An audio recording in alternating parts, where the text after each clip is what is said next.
കൂട്ടുകാരെ, എല്ലാവർക്കും നിജൂസ് വേൾഡിൻ്റെ പുതിയൊരു വീഡിയോയിലേക്ക് സ്വാഗതം. എല്ലാവരും സുഖമായിട്ടിരിക്കുന്നെന്ന് വിശ്വസിക്കുന്നു. ഞങ്ങളിവിടെ സുഖമായിട്ടിരിക്കുകയാണ്. അപ്പോൾ എല്ലാവരും സന്തോഷത്തോടെയും ആരോഗ്യത്തോടെയും ഒക്കെ ഇരിക്കുക കേട്ടോ. പ്രഗ്നൻ്റ് ആകാനായിട്ട് ഇതുവരെ എന്തെങ്കിലുമൊക്കെ ബുദ്ധിമുട്ടുകൾ ഫേസ് ചെയ്തിട്ടുള്ളവരാണ് നിങ്ങളെങ്കിൽ നിങ്ങൾക്ക് കണ്ണും പൂട്ടി ഫോളോ ചെയ്യാൻ കഴിയുന്ന ഒരു ടിപ്പിനെ പറ്റിയിട്ടാണ് ഇന്നത്തെ വീഡിയോയിൽ സംസാരിക്കുന്നത് കേട്ടോ. ഇത് നമ്മൾ നേരത്തെ വീഡിയോസൊക്കെ ചെയ്യുന്നത് പോലെ ഓവുലേഷൻ ടൈം വരെ ഉപയോഗിക്കാൻ പാടുള്ളൂ, അല്ലെങ്കിൽ ഓവുലേഷൻ കഴിഞ്ഞിട്ട് ഉപയോഗിക്കാൻ പാടുള്ളൂ എന്നുള്ള റെസ്ട്രിക്ഷൻ ഒന്നും ഈ ഒരു ഐറ്റത്തിന് ഇല്ല കേട്ടോ. ഇത് ഒരുപാട് പ്രഗ്നൻസി ഇഷ്യൂസ് ഉള്ളവർക്ക്, പ്രഗ്നൻസി ട്രൈ ചെയ്യുന്ന സമയത്ത് ഒരുപാട് ഡിഫിക്കൽട്ടീസ് ഉള്ളവർക്കൊക്കെ അതൊക്കെ ടാക്കിൾ ചെയ്ത് മുൻപോട്ടേക്ക് പോകാൻ വേണ്ടിയിട്ട് സഹായിക്കുന്ന ഒന്നാണ്. കൂടുതലായിട്ട് ഇൻട്രൊഡക്ഷൻ കൊടുക്കുന്നില്ല, നമുക്ക് വീഡിയോ സ്റ്റാർട്ട് ചെയ്യാം. നമുക്ക് മെൻസ്ട്രൽ സൈക്കിളിൻ്റെ ആ ഒരു ലെങ്ത്തിൽ 2 ഫേസ് ആയിട്ട് നമ്മൾ ഡിവൈഡ് ചെയ്യുകയാണെങ്കിൽ ഏറ്റവും ആദ്യത്തേതാണ് ഫോളിക്കുലർ ഫേസ്, രണ്ടാമത്തേതാണ് ലൂട്ടിയൽ ഫേസിൽ. ഫോളിക്കുലർ ഫേസിൽ നമുക്ക് വേണ്ടുന്ന ഹോർമോൺ എന്ന് പറയുന്നത് ഫോളിക്കൽ സ്റ്റിമുലേറ്റിംഗ് ഹോർമോൺ വേണം, LH ഹോർമോൺ വേണം, ഈസ്ട്രജൻ ഹോർമോൺ വേണം. ലൂട്ടിയൽ ഫേസിൽ നമുക്ക് വേണ്ട ഏറ്റവും പ്രധാനപ്പെട്ട ഒരു ഹോർമോണാണ് പ്രൊജസ്ട്രോൺ ഹോർമോൺ. ഈ 2 ഹോർമോൺസും കൃത്യമായിട്ട് പ്രവർത്തിച്ചു കഴിഞ്ഞാൽ മാത്രമേ നമുക്ക് അവിടെ അണ്ടം വളരുകയും ചെയ്യുള്ളൂ. വളർന്ന് പൊട്ടിയ അണ്ടം പെട്ടെന്ന് തന്നെ ബീജസങ്കലനം നടക്കണമെങ്കിൽ നമുക്ക് പ്രൊജസ്ട്രോൺ ഹോർമോൺ കൂടി ശരീരത്തിൽ വേണം. ഇതിന് നമ്മളെ സഹായിക്കുന്ന ഒരു ഇൻഗ്രീഡിയൻ്റ് ആണ് എള്ള് എന്ന് പറയുന്നത്. എള്ള് നമ്മളെല്ലാവരും ലൈഫ് ടൈമിൽ എപ്പോഴെങ്കിലും കഴിച്ചിട്ടുള്ള ഒന്നാണ് എള്ളെന്ന് പറയുന്നത്. ഒരുപാട് ആളുകൾ പീരിയഡ്സ് ഇൻഡ്യൂസ് ചെയ്യാൻ വേണ്ടിയിട്ടൊക്കെ എള്ള് ഉപയോഗിക്കാറുണ്ട്.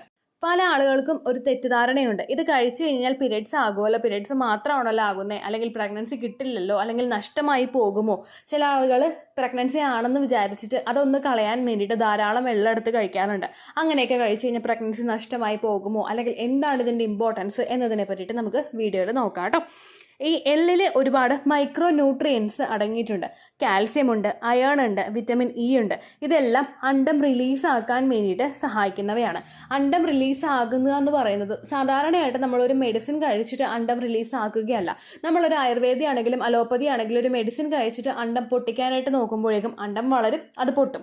പക്ഷേ ആ അണ്ടത്തിന് ചിലപ്പോൾ ഒരു ക്വാളിറ്റി ഉണ്ടായിക്കൊള്ളണമെന്നില്ല. ചില ആളുകൾ PCOD ഉള്ള ആളുകൾ പെട്ടെന്ന് തന്നെ ഒരു മാസം PCODയുടെ മെഡിസിൻ കഴിച്ചിട്ട് വേറെ ഒന്നും ഡയറ്റോ അല്ലെങ്കിൽ എക്സസൈസോ ഒന്നും തന്നെ ചെയ്യാതെ അടുത്തൊരു സൈക്കിളിൽ ലെട്രസോളോ ക്ലോമഫിൻ സിട്രേറ്റോ HCG ഇഞ്ചക്ഷനോ ഒക്കെ വെക്കാറുണ്ട്. അവർക്ക് അടുത്ത ആ ഒരു സമയത്ത് തന്നെ ബ്ലീഡിങ് ആവുകയും ചെയ്യും, പ്രഗ്നൻസി കിട്ടാറില്ല. നോർമലി അങ്ങനെ സംഭവിക്കുന്നത് PCOD ഉള്ള ആളുകളുടെയൊക്കെ അണ്ടത്തിൻ്റെ ക്വാളിറ്റി കുറവായിരിക്കും, അവർ വളരാൻ വേണ്ടിയിട്ടുള്ള സാഹചര്യം കുറവായിരിക്കും. അപ്പോൾ നമ്മൾ വെറുതെ അത് വളർത്തിക്കൊണ്ട് വന്നു കഴിഞ്ഞാൽ അത് പൊട്ടുമോ എന്നറിയാൻ വേണ്ടിയിട്ടാണ് ഡോക്ടേഴ്സ് അങ്ങനെ ചെയ്യുന്നത്. ചിലതൊക്കെ പൊട്ടാതെ തന്നെ അങ്ങനെ കട്ടിയായിട്ട് നിൽക്കും, സിസ്റ്റായിട്ടൊക്കെ നിൽക്കും. അതൊക്കെ ഒന്ന് അറിയാൻ വേണ്ടിയിട്ടാണ് ഡോക്ടേഴ്സ് ആ മെഡിസിൻസ് കൊടുക്കുന്നത്. അപ്പോൾ നമുക്ക് ഈ പൊട്ടുന്ന മെഡിസിൻസ് അല്ലെ പൊട്ടുന്ന സമയത്ത് ആ പൊട്ടി വരുന്ന അണ്ടത്തിന് ക്വാളിറ്റി ഉണ്ടാകാൻ വേണ്ടിയിട്ട് എള്ള് കഴിക്കുന്നത് നല്ലതായിരിക്കും. അതുപോലെ തന്നെ ഇതിൽ അടങ്ങിയിട്ടുള്ള മറ്റൊരു കണ്ടന്റ് എൻഡോമെട്രിയൽ ലൈനിങ് തിക്കണായിട്ടിരിക്കുന്നതിന് വേണ്ടിയിട്ട് സഹായിക്കുന്നുണ്ട്. നമ്മൾ എൻഡോമെട്രിയൽ ലൈനിങ്ങിൽ പറ്റി പിടിച്ചിട്ടാണ് ഗർഭസ്ഥ ശിശു വളരാനായിട്ട് തുടങ്ങുന്നത്. എൻഡോമെട്രിയൽ ലൈനിങ് എത്രത്തോളം തിക്കണാകുമോ അതനുസരിച്ച് കുഞ്ഞ് ആ റൂട്ടിൽ സ്ട്രോങ് ആയിരിക്കും. എൻഡോമെട്രിയൽ ലൈനിങ് അവിടെ വീക്ക് ആണെങ്കിൽ അതിനെ ഒരു കുഞ്ഞിനെ നറിഷ് ചെയ്യാൻ മാത്രത്തിനുള്ള ഒരു കപ്പാസിറ്റി അതിനില്ല എങ്കിൽ എൻഡോമെട്രിയൽ ലൈനിങ് ഷെഡ് ആവുകയും നിങ്ങൾക്ക് മിസ്കാരേജ് ഉണ്ടാവാനായിട്ടുള്ള ചാൻസസ് വർദ്ധിക്കുകയും ചെയ്യുന്നു. അപ്പോൾ പ്രൊജസ്ട്രോൺ ഹോർമോണിൻ്റെ അളവ് കൃത്യമായിട്ട് മെയിൻറ്റെയിൻ ചെയ്ത് കഴിഞ്ഞാൽ മാത്രമേ എൻഡോമെട്രിയൽ ലൈനിങ്ങിനെ ഷെഡ് ആക്കാതെ അവിടെ പിടിച്ചു നിർത്താൻ വേണ്ടിയിട്ട് നമ്മുടെ ആ ഒരു ഹോർമോൺസിന് സാധിക്കുകയുള്ളൂ. അതിന് വേണ്ടിയിട്ടും എള്ള് ഉപയോഗിക്കുന്നത് നിങ്ങളെ സഹായിക്കുന്നു. ഇതിലടങ്ങിയിട്ടുള്ള ലിഗ്നാസ് എന്ന് പറയുന്ന ഒരു കണ്ടന്റ് ഈസ്ട്രോജന്റെയും പ്രൊജസ്ട്രോണിന്റെയും ബാലൻസ് കൃത്യമായിട്ട് മെയിൻറ്റെയിൻ ചെയ്ത് വെക്കുന്നതിനും സഹായിക്കുന്നു. ഒരുപാട് ഹോർമോണൽ ഇംബാലൻസസ് ശരീരത്തിലുള്ളവർക്കുണ്ടാകുന്ന ഒരു പ്രത്യേകമായിട്ടുള്ളൊരു ഹെൽത്ത് ഇഷ്യൂ ആണ് ഹോർമോണൽ ഇംബാലൻസ്. അതായത് PCOD ഉള്ളവർക്കാണെങ്കിൽ ഈസ്ട്രോജൻ ഡോമിനൻസ് ഉണ്ടാകും. ഈസ്ട്രോജൻ ഡോമിനൻസ് വരുമ്പോഴേക്കും അവർക്ക് ഓവുലേഷൻ നടക്കാനായിട്ട് ഒരുപാട് ടൈം എടുക്കും. ചിലർക്ക് പെട്ടെന്ന് തന്നെ ഓവുലേഷൻ ഉണ്ടാകും, ചിലർക്ക് ഇംപ്ലാന്റേഷൻ നടക്കാനായിട്ട് ടൈം ഉണ്ടാവില്ല, ചിലർക്ക് ഒരു മാസത്തിൽ തന്നെ 2 തവണ ബ്ലീഡിങ് ഉണ്ടാവും. ഇങ്ങനെയൊക്കെ പോകുന്ന സമയത്ത് ഈസ്ട്രോജൻ ഹോർമോൺ കൂടുതലായിരിക്കും, പ്രൊജസ്ട്രോൺ ഹോർമോൺ കുറവായിരിക്കും. ചില ആളുകൾക്ക് ഉണ്ടാകുന്ന കണ്ടീഷൻ പ്രൊജസ്ട്രോൺ ഭയങ്കര കൂടുതലായിരിക്കും, ഈസ്ട്രോജൻ ഭയങ്കര കുറവായിരിക്കും. അങ്ങനെയല്ല ശരിക്കും നമ്മുടെ മെൻസ്ട്രൽ സൈക്കിളിൽ പോകേണ്ടത്. ഈസ്ട്രോജനും പ്രൊജസ്ട്രോണും തുല്യമായിട്ട് പോയി കഴിഞ്ഞാൽ മാത്രമേ ഓവുലേഷൻ നടക്കാനും ഇംപ്ലാന്റേഷൻ നടക്കാനുമായിട്ടും അവിടെ ഒരു ടൈം ഉണ്ടാവുകയുള്ളൂ. ഇത് കൃത്യമായിട്ട് മെയിൻറ്റെയിൻ ചെയ്യുന്നതിന് വേണ്ടിയിട്ട് എള്ള് ഉപയോഗിക്കുന്നത് സഹായിക്കുന്നു. സ്ത്രീകൾക്ക് മാത്രമല്ല പുരുഷന്മാർക്കും എള്ള് ഉപയോഗിക്കുന്നത് വഴി ബെനിഫിറ്റ് ഉണ്ടാവുന്നുണ്ട്. അവരുടെ സെമന്റെ ക്വാളിറ്റി വർദ്ധിപ്പിക്കുന്നതിനും മോട്ടിലിറ്റിയും കൗണ്ടും ഇൻക്രീസ് ചെയ്യുന്നതിന് വേണ്ടിയിട്ടും ഇത് സഹായിക്കുന്നു. അതുമാത്രമല്ല ഇതിലടങ്ങിയിട്ടുള്ള സിങ്ക് സെക്സ് ഹോർമോൺസിന്റെ വർക്കിംഗ് കുറേയും കൂടി എഫിഷ്യൻ്റ് ആയിട്ട് നടക്കുന്നതിന് വേണ്ടിയിട്ട് സഹായിക്കുന്നു. ഒരുപാട് ആളുകളുണ്ട് ഓവുലേഷൻ ഡേറ്റ് കണ്ടുപിടിച്ച് കോൺടാക്ട് ചെയ്യണമല്ലോ എന്ന് വിചാരിച്ച് കോൺടാക്ട് ചെയ്യുന്ന ആളുകൾ. അവർ ഏറ്റവും കൂടുതൽ ഇമ്പോർട്ടൻസ് കൊടുക്കുന്നത് ഓവുലേഷൻ എന്ന് പറഞ്ഞൊരു പെർട്ടിക്കുലർ ഡേക്ക് വേണ്ടിയിട്ടായിരിക്കും. നമ്മൾ വിവാഹം കഴിഞ്ഞിട്ട് ഏറ്റവും ആദ്യത്തെ സമയം സമയങ്ങളിൽ നമുക്ക് ചെയ്യാനുണ്ടായിരുന്ന ഒരു ഇൻട്രസ്റ്റ് ചിലപ്പോൾ വർഷങ്ങൾ കഴിയുന്തോറും ഫിസിക്കൽ കോൺടാക്ട് ചെയ്യാനായിട്ട് പലർക്കും ഉണ്ടായിക്കൊള്ളണമെന്നില്ല. ഇതിൻ്റെ ഭാഗമായിട്ടും ആ ഒരു കോൺട്രാക്ഷൻസ് ഉണ്ടാകുന്നതിന് ബുദ്ധിമുട്ടുണ്ടാകുന്നു, ഇജാക്കുലേഷൻ സംഭവിക്കാനായിട്ട് ഒരുപാട് ടൈം എടുക്കുന്നു.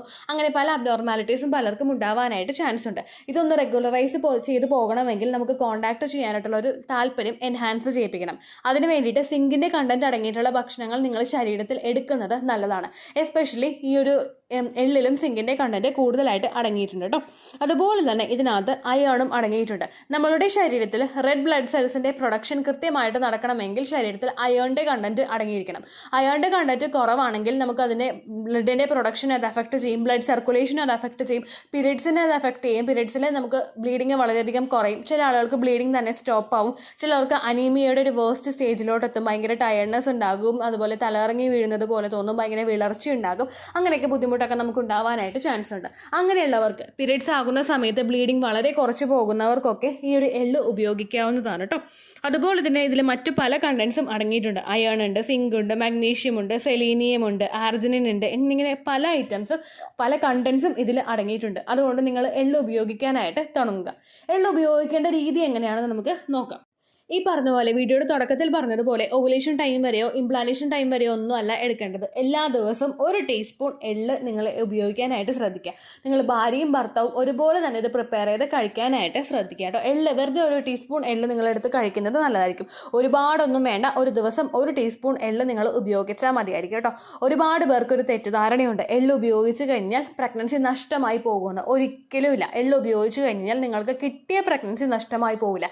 പ്രഗ്നൻസി നഷ്ടമായി പോകണമെങ്കിൽ ഇപ്പോൾ നമ്മൾ പ്രഗ്നൻസി കളയാൻ വേണ്ടിയിട്ടുള്ള എന്തെങ്കിലും കാര്യങ്ങൾ കണ്ടിന്യൂസ് ആയിട്ട് നമ്മൾ ഉപയോഗിച്ചുകൊണ്ടേയിരിക്കണം. അതായത് ഇപ്പോൾ ഒരുപാട് പൈനാപ്പിൾ എടുത്ത് ഒരു ഫുൾ പൈനാപ്പിൾ നമ്മളെടുത്ത് കഴിച്ചു കഴിഞ്ഞാൽ ഓൾറെഡി നിങ്ങളുടെ എൻഡോമെട്രിയൽ ലൈനിങ് വീക്കാണ്, നിങ്ങളുടെ ഹോർമോണൽ ഇംബാലൻസ് ഉള്ള ആളാണെങ്കിൽ നിങ്ങൾക്ക് പ്രഗ്നൻസി നഷ്ടമായി പോകാനായിട്ട് ചാൻസ് ഉണ്ട്. എന്നാൽ നേരെ മറിച്ച് ഒരു ഇച്ചിരി എള്ള് കഴിച്ചു എന്ന് വിചാരിച്ചിട്ട് ആരുടെയും പ്രഗ്നൻസി നഷ്ടമായി പോകില്ല. അതിന് ഏറ്റവും ഉദാഹരണമാണ് ഞാൻ. കാരണം എൻ്റെ സെക്കൻഡ് പ്രഗ്നൻസി, മോനെ പ്രഗ്നൻ്റ് ആയിരുന്ന സമയത്ത് പീരിയഡ്സ് നീണ്ടു പോകുമായിരുന്നു. PCOD ഓൾറെഡി ഉള്ളത് കൊണ്ടായിരുന്നതുകൊണ്ട് പീരിയഡ്സ് ഇത്തിരി ഇറഗുലർ ആയിട്ടായിരുന്നു പോയിക്കൊണ്ടിരുന്നത്. അപ്പോൾ ടെസ്റ്റ് ചെയ്യുന്നതിന് മുൻപൊക്കെ ഞാൻ ഒരുപാട് എള്ളെടുത്ത് കഴിച്ചിട്ടുണ്ടായിരുന്നു. പക്ഷേ എനിക്ക് ബ്ലീഡിങ് വന്നില്ല. കാരണം കിട്ടാനുള്ള പ്രഗ്നൻസി ആണെങ്കിൽ, ഹെൽത്തി പ്രഗ്നൻസി ആണെങ്കിൽ അത് എന്തൊക്കെ സിറ്റുവേഷൻസ് ഉണ്ടോ അതെല്ലാം ഓവർകം ചെയ്തിട്ട് മുൻപോട്ടേക്ക് പോകും കേട്ടോ. അതുകൊണ്ട് നിങ്ങൾ അതോർത്ത് ഒട്ടും വിഷമിക്കേണ്ട ആവശ്യമില്ല. എല്ലാ ദിവസവും 1 ടീസ്പൂൺ എള്ള് നിങ്ങൾ ഭാര്യയും ഭർത്താവും കിടക്കുന്നതിന് മുൻപ് ആ ഒരു ടൈം പറയുന്നത് ആ സമയത്തിനുള്ളിലെങ്കിലും നിങ്ങൾ കഴിക്കാനായിട്ട് ശ്രദ്ധിക്കുക.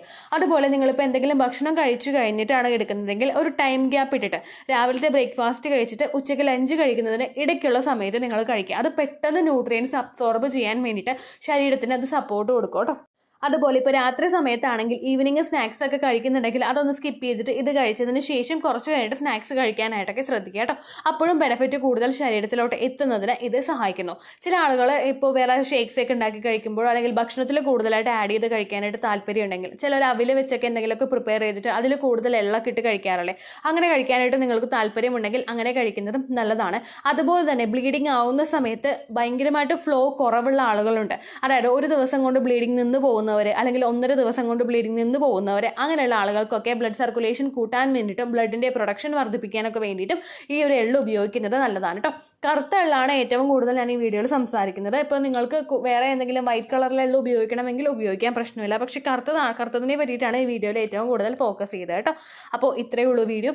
യൂസ്ഫുൾ ആയി കാണുമെന്ന് വിശ്വസിക്കുന്നു. യൂസ്ഫുൾ ആവുന്നുണ്ടെങ്കിൽ ലൈക്ക് ചെയ്യുക, ഫ്രണ്ട്സിനൊക്കെ ഷെയർ ചെയ്ത് കൊടുക്കുക കേട്ടോ. എന്തെങ്കിലും സംശയം ഉണ്ടെങ്കിൽ നിങ്ങൾ കമൻസിൽ ചോദിക്കുക. പണ്ടത്തെ വീഡിയോയ്ക്ക് കമൻസ് ഇടുന്നവർക്ക് റിപ്ലൈ ലഭിക്കുന്നില്ലെങ്കിൽ ലേറ്റസ്റ്റ് ആയിട്ട് ഞാൻ ഏത് വീഡിയോ ആണ് അപ്ലോഡ് ചെയ്യുന്നത് അതിന് താഴെ കമൻറ്റ് ഒന്ന് കോപ്പി പേസ്റ്റ് ചെയ്യാനായിട്ട് ശ്രദ്ധിക്കുക കേട്ടോ. ഒരു 24 hours ടൈം നിങ്ങൾ എനിക്ക് തരിക. അതായത് ഒരു കമൻറ്റ് ഇട്ടിട്ട് 24 മണിക്കൂറിനകം നിങ്ങൾക്ക് റിപ്ലൈ കിട്ടുന്നില്ലെങ്കിൽ അടുത്ത ലേറ്റസ്റ്റ് ആയിട്ട് അപ്ലോഡ് ചെയ്യുന്ന ഏതെങ്കിലും ഒരു വീഡിയോയുടെ താഴെ നിങ്ങൾക്ക് കമൻറ്റ് കോപ്പി പേസ്റ്റ് ചെയ്യാവുന്നതാണ്. സൺഡേ ആണെങ്കിൽ നിങ്ങൾ കുറച്ച് വെയിറ്റ് ചെയ്യണം കേട്ടോ. കാരണം നമ്മളിപ്പോൾ ഒരു വീട്ടിൽ താമസിക്കുമ്പോഴേക്കും ഒരുപാട് കാര്യങ്ങൾ, ജോലികളും തിരക്കും ഒക്കെ ഉണ്ടാകും. അതുകൊണ്ട് സൺഡേ കുറച്ച് ഡിലേ ഉണ്ടാവും കേട്ടോ കമൻസിൽ. അതുപോലെ തന്നെ ഓവുലേഷൻ ഡേറ്റ് കാൽക്കുലേറ്റ് ചെയ്ത് തരാനായിട്ട് റിക്വസ്റ്റ് ചെയ്യുന്നവർ എത്രയാണോ നിങ്ങളുടെ സൈക്കിൾ ലെങ്ത് എന്നത് കൃത്യമായിട്ട് മെൻഷൻ ചെയ്യാനായിട്ട് ശ്രദ്ധിക്കുക.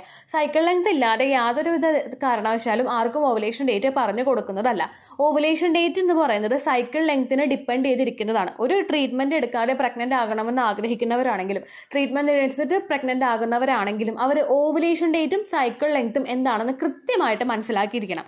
സൈക്കിൾ ലെങ്ത് എന്നതുകൊണ്ട് ഉദ്ദേശിച്ചത് ഓരോ മാസവും എത്ര ദിവസം കൂടുമ്പോഴാണോ ബ്ലീഡിങ് വരുന്നത് അതാണ് സൈക്കിൾ ലെങ്ത് കേട്ടോ. അതായത് കഴിഞ്ഞ മാസം 1-ാം തീയതിയാണ് ബ്ലീഡിങ് വരുന്നതെങ്കിൽ 1-ാം തീയതിയെ ഡേ 1 ആയിട്ട് എടുത്തിട്ട് ഈ മാസം ഒരു 5-ാം തീയതിയാണ് ബ്ലീഡിങ് വരുന്നതെങ്കിൽ 1-ാം തീയതി മുതൽ 5-ാം തീയതി വരെ എത്ര ദിവസമുണ്ടോ അത് എണ്ണിയെടുത്ത് പറയുന്നതാണ് നിങ്ങളുടെ സൈക്കിൾ ലെങ്ത്. അതല്ലാതെ ചേച്ചി ജനുവരി 1-ആയി, ഫെബ്രുവരി 2-ആയി, മാർച്ചിൽ 3-ആയി ഇങ്ങനെ നിങ്ങൾ പറഞ്ഞിട്ട് കാര്യമില്ല. ഓവുലേഷൻ ഡേറ്റ് കണ്ടുപിടിക്കാനായിട്ട് പറ്റില്ല കേട്ടോ. അപ്പോൾ ആ കാര്യം നിങ്ങൾ ശ്രദ്ധിക്കുക. ഇത്രയേ ഉള്ളൂ വീഡിയോ. അടുത്തൊരു യൂസ്ഫുൾ വീഡിയോ ആയിട്ട് നമുക്ക് വീണ്ടും കാണാം. ബൈ.